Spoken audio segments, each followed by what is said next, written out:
Ay, nasabi mo ano? Ito na siya, oh. Ito, alam ko buo to. Hindi ko pa na-testing ilaw. Na-testing ilaw. Hindi pa. Ito yung nagustuhan ko lang dito eh. At least,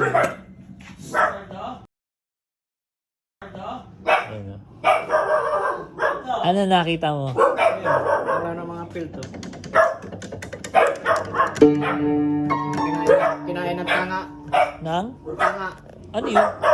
Pinagpumalik ko yung ano. Pero hindi naman lubog, no? Iba, naka-stack na pinindot mo eh. Yun,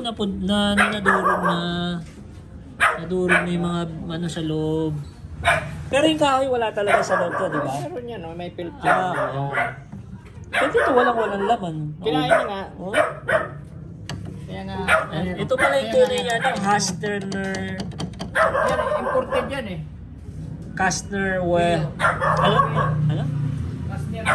Well? Pero dito Heidelberg nakalagay. Hindi, ano yan, tatak ng ano yan, yung machine. Ibig sabihin yan, ano yan eh. Ito, Imported yung machine yan. ang local lang yung kahoy dito sa lugar. Dito lang to, simple. Kasi nakita ko sa kahoy, alam ko, sabi ko, ito yung mga panahon ng 1980s eh. Pero okay naman yung likod eh, no? Buo naman eh. Oh.